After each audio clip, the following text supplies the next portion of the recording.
Assalamualaikum warahmatullahi wabarakatuh. Perkenalkan, nama saya Rizky Aliansa. Di sini saya akan mempresentasikan tentang regional Pulau Sumatera, yang mana presentasi ini merupakan suatu tugas untuk memenuhi UTS. Langsung saja ke bahasan pemateri, yaitu tentang Pulau Sumatera. Pulau Sumatera merupakan pulau eh, ketiga terbesar di Indonesia setelah Kalimantan dan Papua. Jadi di Indonesia ini kan terdiri dari gugusan pulau mulai dari Sabang sampai Merauke. Nah, terdapat 5 pulau besar di negara Indonesia, salah satunya yaitu Pulau Sumatera. Di sini di sini saya akan sedikit menjelaskan tentang bagaimana kondisi yang ada di Pulau Sumatera, mulai dari letak astronomis Pulau Sumatera. Luas pulau ini sekitar 443,065,8 km persegi secara astronomis.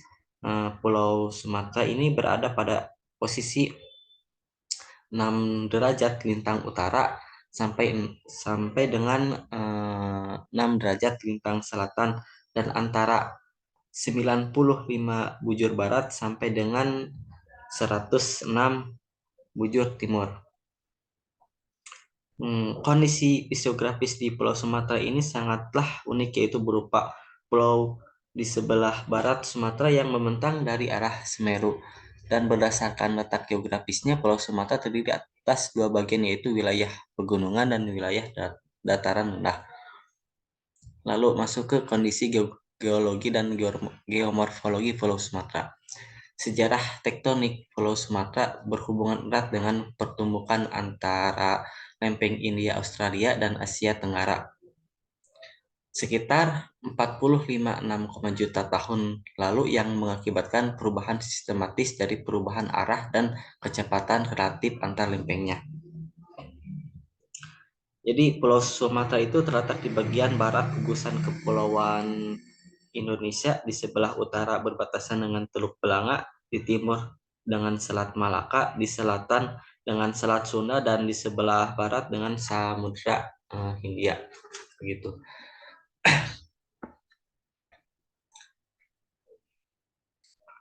Dan batas Pulau Sumatera ini secara umum batas wilayah adalah tanda seperti tanda pemisah antara unit regional.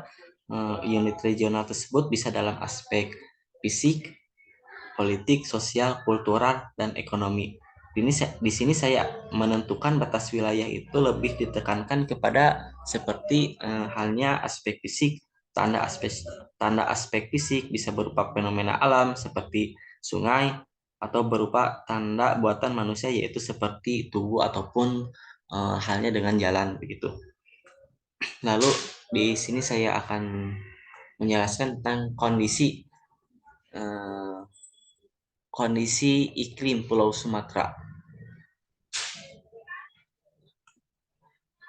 Kita tahu iklim itu kan merupakan keadaan rata-rata cuaca di suatu daerah yang cukup luas dalam kurun waktu yang cukup lama. Minimal itu kan 30 tahun yang sifatnya tetap.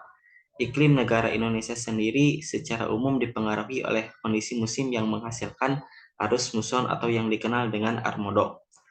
Jadi kalau bicara tentang Pulau Sumatera itu kan apa ya, tergolong dalam tipe iklimnya itu tipe iklim A, atau dikenal dengan sangat basah, yang puncak musim hujannya itu antara bulan Oktober sampai dengan Januari, kadang Februari.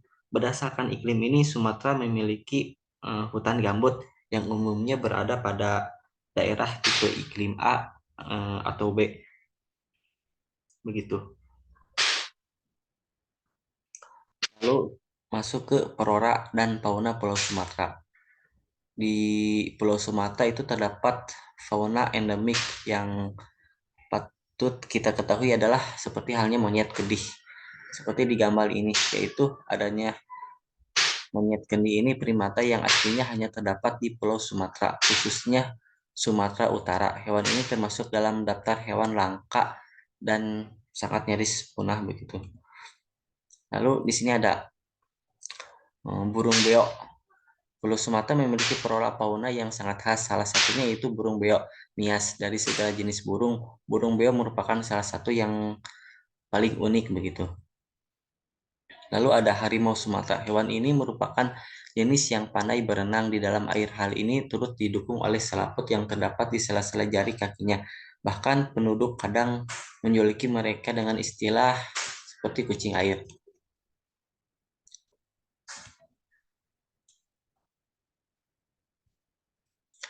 Lalu masuk ke Flora MPK Wangi atau bisa disebut dengan bungong jempa yang juga merupakan eh, khas bunga identitas kota Aceh. Itu ada lalu lanjut ada bunga Rafflesia Arnoldi yang ditemukan di Provinsi Bengkulu dan saung ini dapat melebar hingga 1 meter dengan panjang mencapai 6 meter. Lalu masuk ke pembahasan demografi Pulau Sumatera. Mayoritas penduduk di Pulau Sumatera itu beragama Islam, bahkan di salah satu di Nanggro Aceh Darussalam dinamai dengan sebutan Serambi Mekah, mengingat letaknya yang terdepan di Pulau Sumatera dan tingginya tingkat ketaatan umat Islam di daerahnya dalam kurun waktu 10 tahun terakhir ini. Hukum Islamlah pun turut digunakan sebagai sumber hukum yang ada di Provinsi Aceh. Sementara untuk agama Kristen lebih dominan terdapat di Kota Medan, yang mana Kota Medan itu terletak di Provinsi Sumatera Utara. Umat Buddha dan Hindu juga ada di Pulau Sumatera meski jumlahnya lebih relatif sedikit begitu. Lalu ada budaya Pulau Sumatera. Suku asli Pulau Sumatera adalah Melayu. Hal ini juga tertuang pada prasasti Padang Roco tahun 1286. Suku Melayu memiliki keunikan tersendiri dalam hal pernikahan, yaitu pengantin perempuan harus dibeli oleh pengantin dan keluarga laki-laki. Besar nominalnya bergantung pada tingkat pendidikan, strata sosial, dan latar belakang keluarga pihak perempuan. Sementara di suku Batak eh, lebih dominan di Provinsi Sumatera Utara. Di sini mayoritas suku Batak beragama Kristen. Suku Batak memiliki pakaian adat khas yaitu seperti kain ulos. Kain ini selalu digunakan masyarakat suku Batak dalam upacara-upacara adat mereka. Bahkan bagi suku Batak, sumber kehangatan bagi manusia yaitu matahari, api, dan ulos. Demikian penting makna kain ulos ini sehingga tidak pernah ditinggalkan dalam acara-acara adatnya. Sekilas kain ini terlihat seperti selendang panjang, tetapi tentu saja ulos memiliki motif dan bahan yang khas. Lalu ke wisata Pulau Sumatera. Banyak sekali objek wisata Sumatera Utara yang akan membuat Anda terkagum-kagum dengan Pulau Sumatera seperti Pulau Samosir yang terletak di tengah Danau Toba, Pantai Karolin di Sumatera Barat, air terjun Dua Warna di Sumatera Utara, dan air terjun Bedegung di Sumatera Selatan. Kekayaan flora dan fauna Pulau Sumatera juga tidak kalah menakjubkan untuk dapat dikunjungi begitu. Lalu di sini ada permasalahan sosial seperti permasalahan sosial yang terdapat di Pulau Sumatera yaitu wisata Danau Toba, kerusakan mangrove, penebangan bakau, dan alih fungsi lahan seperti kawasan hutan mangrove di Sumatera Utara yang terdapat di kawasan pantai barat dan pantai timur merupakan sumber daya alam yang memberikan manfaat besar. Bila dikelola dengan baik, terjadi alih fungsi kawasan hutan mangrove menjadi peruntukan lain seperti pemukiman, kawasan wisata, pantai, tambak, bahkan perkebunan kelapa sawit. Lalu permasalahan sosial selanjutnya yaitu ada penurunan kualitas air sungai di Sumatera Utara yang terjadi di Sungai Deli. Pencemaran air Sungai Deli dan Belawan diakibatkan oleh kegiatan industri, lingkungan, pemukiman, pasar, rumah sakit, dan berbagai kegiatan lain di sepanjang sungai tersebut.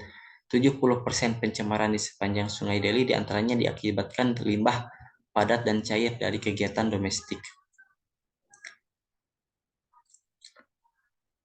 Lalu ada permasalahan pencemaran akibat dari pembuangan sampah dan kurangnya ruang terbuka hijau di kawasan perkotaan, terutama di Kota Medan, adalah hal yang sangat penting untuk cepat diatasi.